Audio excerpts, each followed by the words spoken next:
Okay, good night, Shabbos. It's the Chodesh Nisan. Nisan says that is Nisim, miracles. It says even in the Gemara that has two nun and Nisan. The first letter is a nun, Yud Samach, and then a nun again.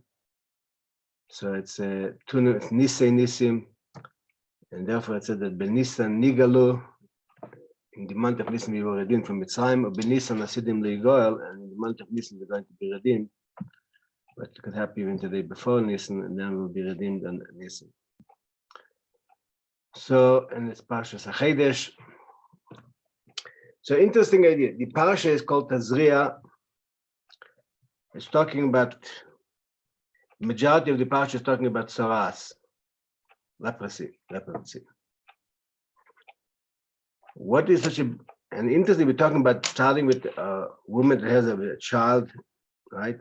The impurity of 4 weeks of until she could bring the korban. I mean, it's 4 weeks or the 8 weeks bring the korban, and 1 week until she could become pure for her husband, or 2 weeks if it's a girl. What is the whole big thing about this tzaras here that making such a big issue about it, and saying that the whole parsha is mainly talking about tzaras. And we call it Tazria. Tazria is meaning giving life, making life. That's the opposite. Saras is the idea of somebody has Saras is considered like he's dead. And here we're talking about Tazria, to give birth for new life, and how these two things go together and become name of and that's the parsha called Saras. It's called Tazria, and it's called talking about Saras basically. So let's look in different angles a little bit. We'll have a few questions, and then we'll see what we could try to answer. It says one of these six things that you have to remember every day. That Hashem did to Miriam. And he made her tzaras when she spoke again, but Moshe Rabbeinu, she officially criticized her, speak. How can we separate from his wife? Should be also prophets, and we did not separate from our in our marriage. Why did Moshe Rabbeinu do it? And she got that tzaras, and they had to wait for it for 7 days. So let's think as Miriam was a tzaddikus. She prophesied that Moshe is going to be born. She pushed her parents to get married, that Moshe should be able to be born. She had Mesiras Nefesh to stand by Moshe Rabbeinu when he was put in by the Nile. She's the one who brought the mother to Yechevet to nurse him. She brought him up on her laps. She was the older sister. And Moshe Rabbeinu was her baby. Not that she didn't give birth, but she was taking care of him. And she meant well. So why did she have to get a tzaras? Doesn't make sense. Mamish doesn't make sense. Completely, it's unjust. And the whole Jewish nation had to wait 7 days. Okay, because she waited for Moshe Rabbeinu, had to wait. Because she waited for an hour by the Nile for Moshe Rabbeinu, that's why the Jews had to wait for 7 days. What's the logic of that? I mean, she's a tzaddikus, have to wait for him. So what I'm saying basically is that here we see a connection between when we're talking about Tazria life, and at the same time we're talking about the idea of tzaras, which represents the idea of there's a Metzeir Choshev Kemes, that Tzaras is considered like a person is dead. So we have to understand what is really happening here. Now, the truth is, when we're looking at Tzaras, there's two kinds of Tzaras. There's a Tzaras that a person is a bad person. His character is faulty, he's cruel, and he likes to speak bad things about people. I cannot say that, but Miriam, she didn't mean to speak bad about him. She meant well 100%. And then there's a tzaras what explained that he's perfect, the perfect tzaddik, but something externally, he said something not 100%, right? And therefore, he gets the tzaras. The tzaras is on the skin, telling you that something outside, very external, is still wrong by you. That's why he says Moshiach is considered even tzaras and B'tzeira. Something external wrong, and that he has to fix. There's something the very external idea.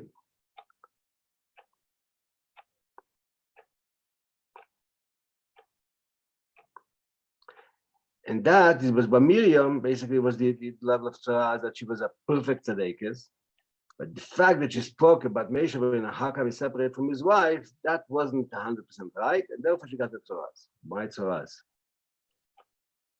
And why it becomes impure for kind of impurity. Now comes another fascinating idea. When there is a tzaras on a person, and there is the biggest expert in the world, biggest Talmid Chacham in the world, who is the expert on tzaras, and he says this is 100% of tzaras. Mama, this is the real tzaras. Is it Tomei? No, it's not Tomei.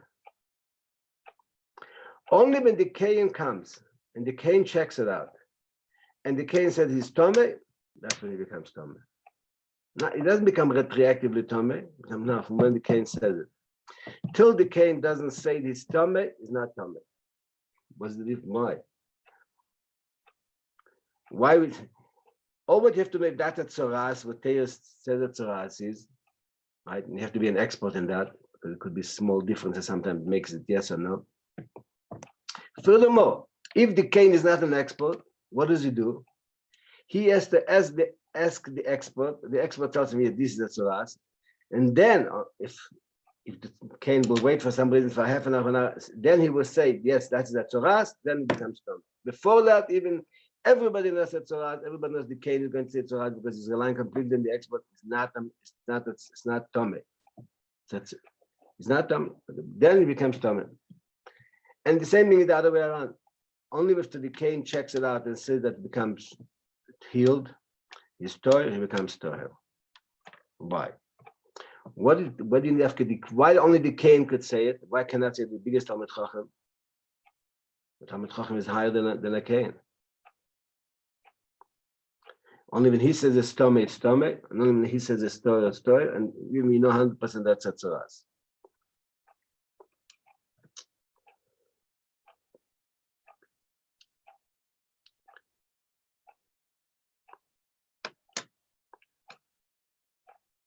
Okay, then right after the Isha Tazria comes the idea of that you have to circumcise at 8 days old a baby. On the 8th day, you have to circumcise it. How did the circumcision got in here in the middle? And then you could ask why were 8 days? Doesn't make sense. The baby doesn't know what you're doing to him. He doesn't have any sacrifice from his side. When you take him and you do whatever you want with him.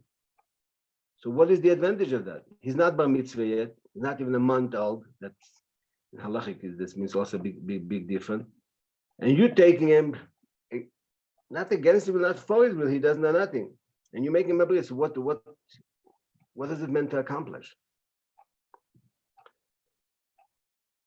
As I said, he's not bar mitzvah. He's not in mitzvahs. How can somebody taking and doing it to him without him knowing what? Nothing is not against it. He's not for it. He doesn't know how it's happening. Just knows a little bit of a pain and he's screaming till you give him some good wine and he comes down. How did that come in here in the middle? Now, the name Isha Tazria, right? Classic start. Isha Tazria v'yolda zacho.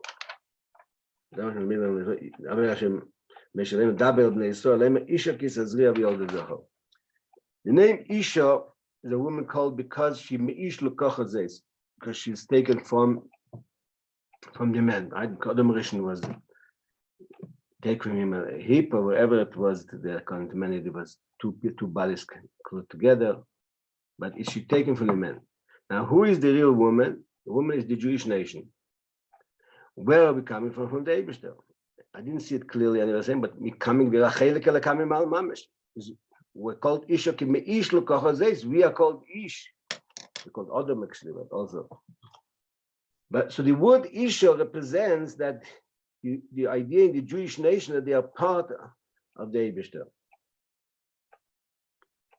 So why is the impurity coming in here? If you're representing that living there, so because we are taking from the Eibishter, we have a tremendous longing to godliness because that's our real essence. That's who really we are.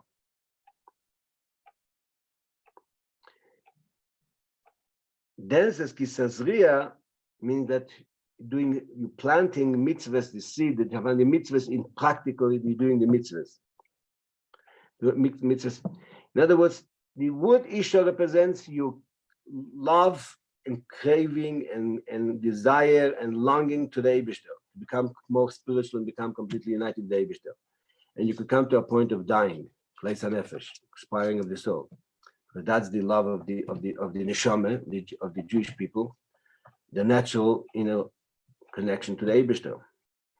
Kisazria, planting, means doing mitzvahs in Gashmis.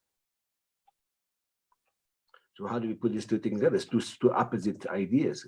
This Isha is the idea of completely spiritual appreciation and longing and love and admiring and almost expiring from out of love, like Nadav and Avihu, the two sons of Aaron, who died from love of the Eibishter.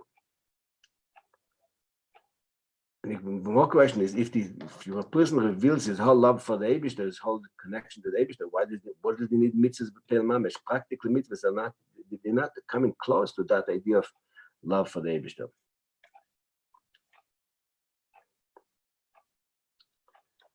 Now, the interesting thing, when the woman, right, falls pregnant, she's doing the big first mitzvah. She's not commanded. That's another interesting thing. Why is a woman not commanded to have children? Only the man is commanded. She has a share in the mitzvah because the man cannot have a baby without a woman. Now I need to put in a joke. Based on the liberals today, that the man is a woman is a man, or it could be whatever you want. I think they should make a law that men could become pregnant, and that will happen, because that's just a joke. So the woman is doing the biggest thing, and we're not giving even the credit that she has a mitzvah. She's helping in a mitzvah. How could we say such a thing? She's the one who's kept pregnant for 9 months. She's going to want to deliver that halachically it's Yom Shabbos for a woman that is about to have a baby, because it could be a kama sakana.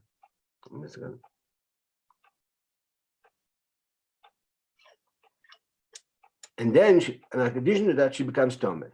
So you're not giving her a mitzvah, you're giving her the whole suffering of the hardship, you want to call it, the challenge of 9 months pregnant and delivering. And then you're telling she's Tomei Nachechet. It's another joke that I'm sure everybody heard of it, just to relax a little bit. That a man was in the hospital, his wife was in labor room, and he was going crazy. He was walking up and down and puffing and huffing and saying to heal him a little bit and singing whatever.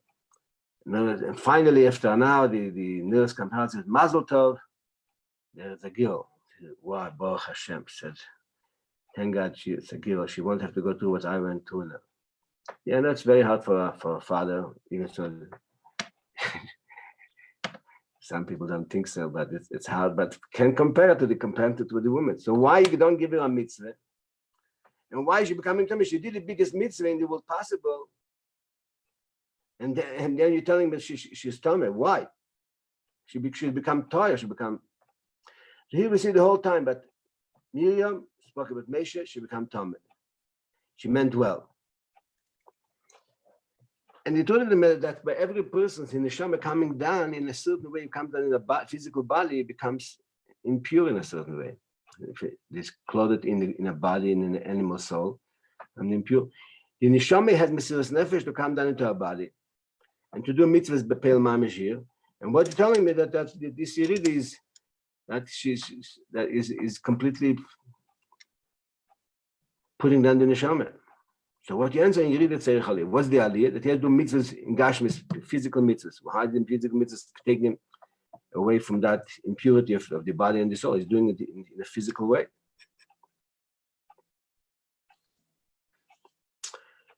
Okay, so let's start the answer, and then we'll see. Maybe we'll go to more questions. This is a very general idea that we could ask you many questions, emotional questions, right? We said that why should with only the woman be pregnant? There should have been a partnership. One, the woman should be pregnant, one, the man should be pregnant, one, the woman and the man. And then why she become Tomei? She become Torah.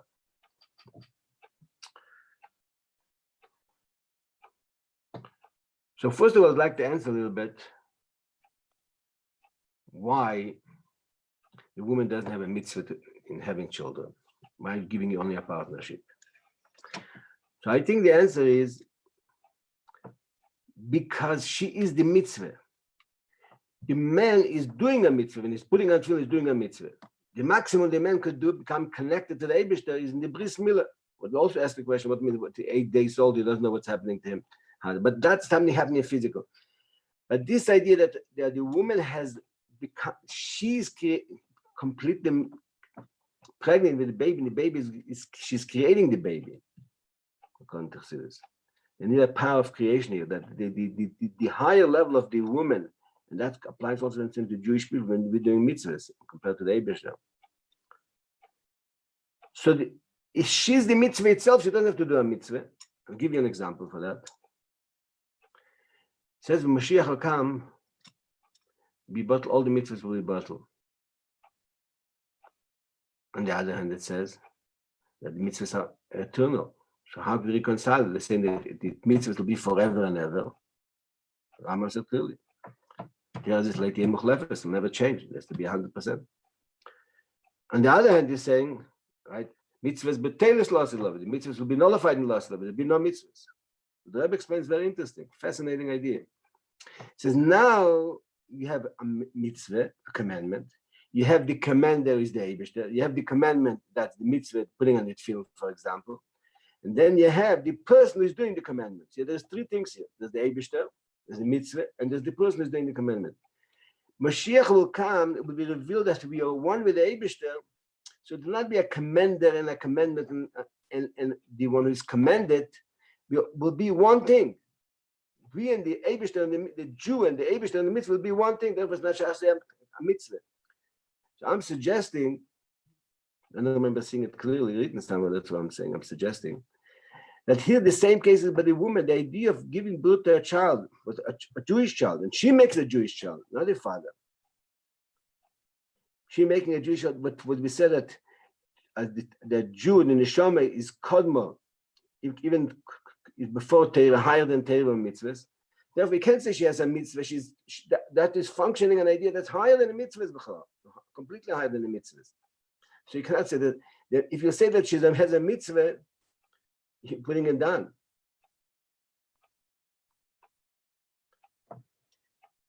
Okay, so now the question becomes stronger.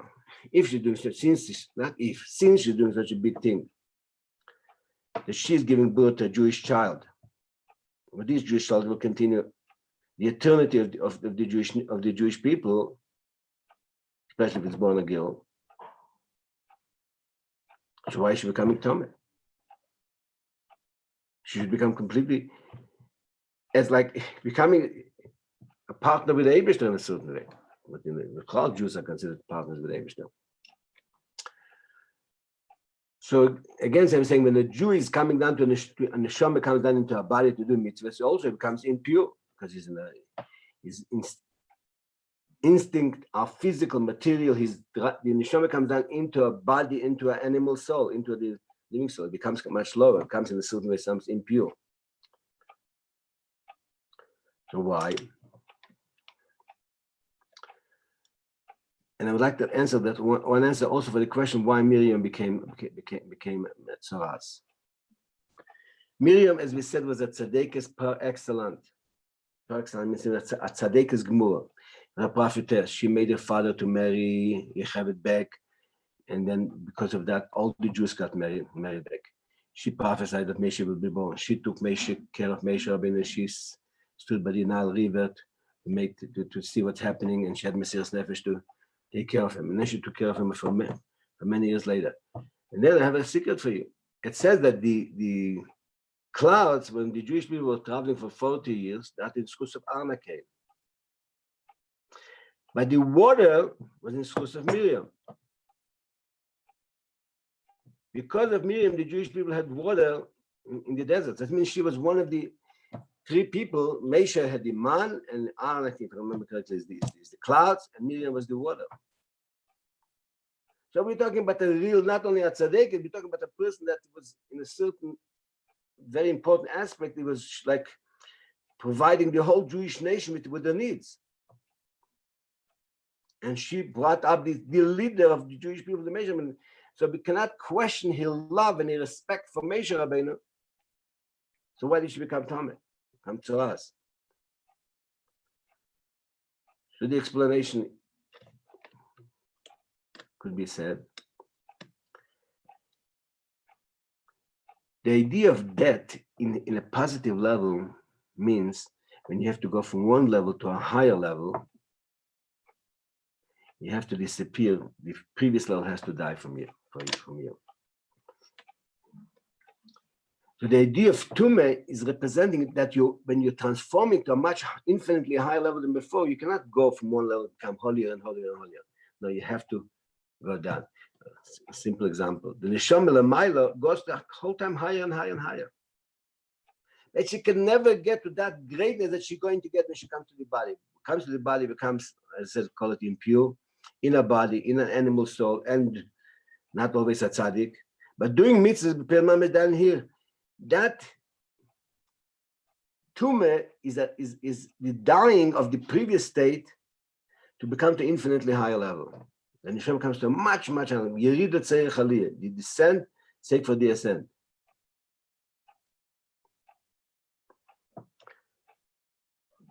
So the neshama is gaining a tremendous, as it says, yesh mi yesh. When you want to make A from B from A, if B is going to be infinitely higher, so A has to disappear and then be able to become B.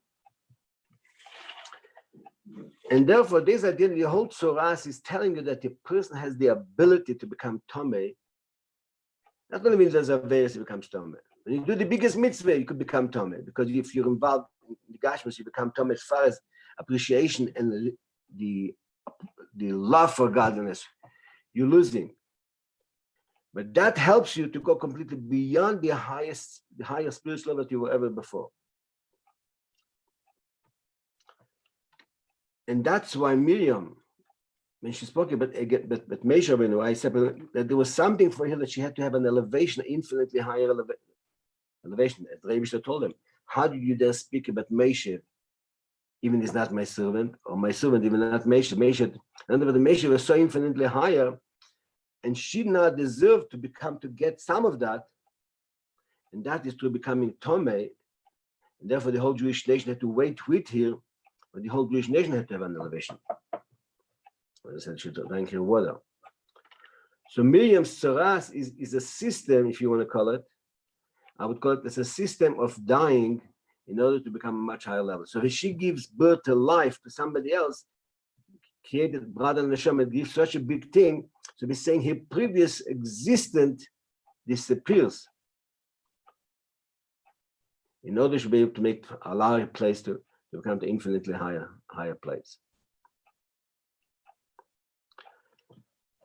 It's interesting, when she has to bring a korban after 40 days or after 80 days, first she brings a chatas and then a elo.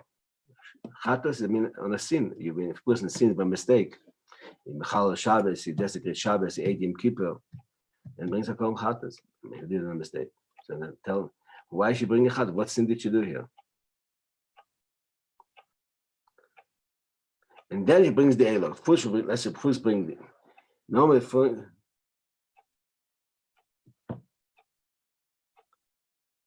why did she bring a chatas?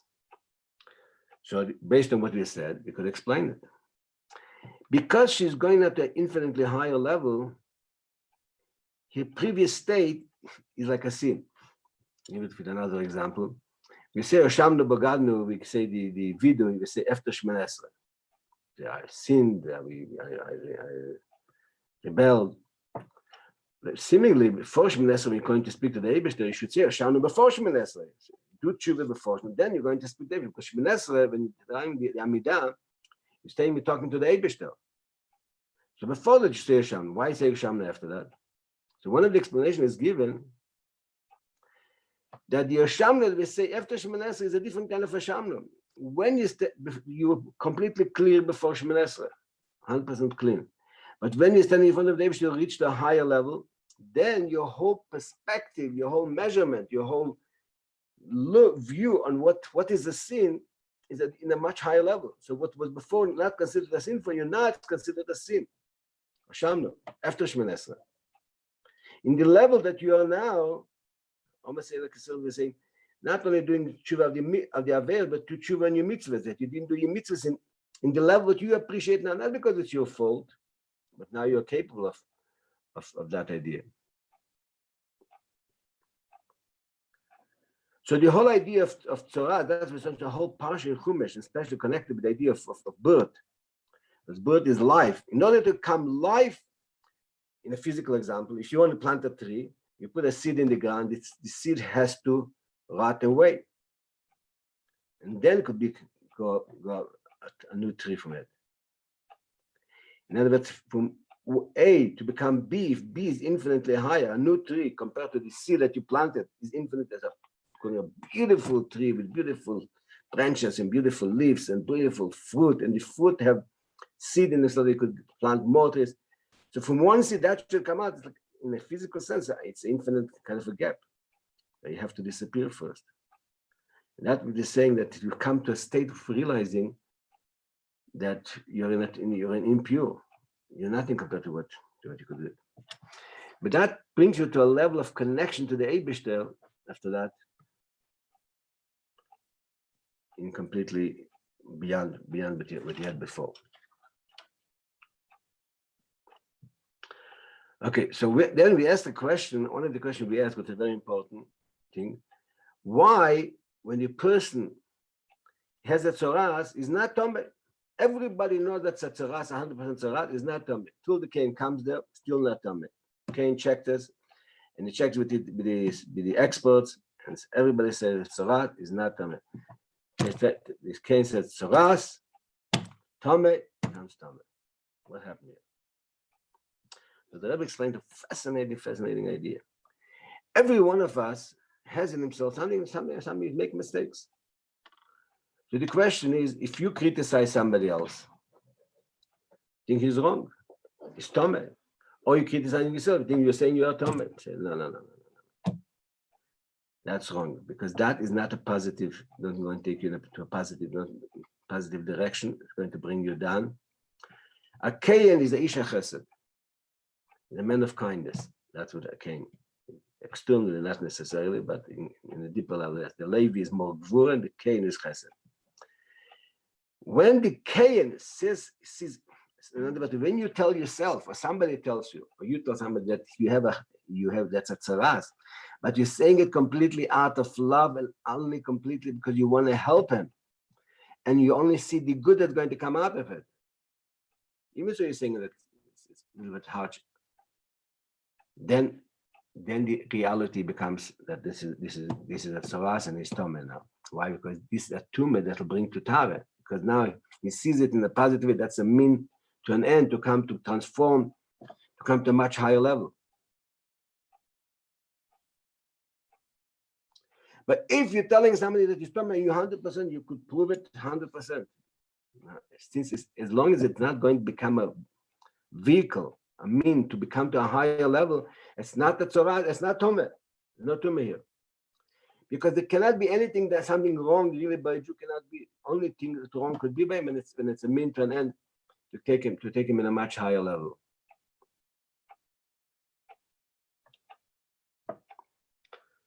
So that's the reason why the Kayan has to say, and the other saying that's why when you have a problem, you have to go to the Kayan in order to the Nosya there. When you come to him and you tell him what your problem is, and he will tell you that you have a tzaras, you're tomei, but he sees it out of goodness. He sees the goodness that's going to come out from it, how the holy purpose for that's for goodness. So even they say to you a harsh word, even don't be down by it. As Alter Rebbe says in Tanya, you mustn't do that. You see it completely in a means to a positive way. This is completely seen in a positive way. So therefore, we have to know about ourselves, because the lesson become taken for ourselves. When you see something negative, if you feel that something negative in you and it puts you down, then you have to push it out, throw it out. That's going to become destructive, and it's false. Not only if you push it out, it's false. It's right, no, it's false. If it doesn't have Torah doesn't give us approval. When you come to a place where you could see it, and that's going to give you not only put you down, it'll give you an energy to go become better and bigger and higher. Then you could deal with it. That's what the Rebbe said to many people. Forget about all the negative things. You see Yarzeit, take your mind off it. The time will come one day, we'll talk about it. There's a story, it could be 10 years later, it could be 20 years, it could be 15. Now, God is positive. We're not ready to deal with the darkness, to transform the darkness into light. Okay. Good night of Shabbos. And all the brachas, we're going from Ozer to Nissen, and to Nissen to be the redemption, especially after we went through in this Ozer with some of terrible darkness. Of 11 people got killed by murderers. I just want to mention one thing. There was a miracle that happened. The terrorist was running. He passed by two little girls. One was 10, one was 12. And he was with his gun. And he was running by next to them. And he told him, run away, run away. He didn't do nothing to them. It's mamish. I think the father is like, he still tells me he's going crazy. What could have happened? What looked like it's going to happen? And the kids, they didn't know if it's a terrorist, if it's a policeman, they didn't complete, but mamish, he went by them and he told them, run away, run away. And they ran away. So since the Rebbe showed, this miracle showed more miracles, we only revealed good. That, it should be and not be any of these things special that happen in the month of Adar. So for sure, be transformed. The month of Adar has to be transformed. Yogin from mourning to simcha, the ultimate simcha of these galus with Mashiach now mamish begash mit mamish. This gesehen sich mit der Rebbe begash mit Olamata wo Yigaleinu. A good Shabbos, a good Chodesh, Freilich and Kosher Pesach. See you next week. Bye.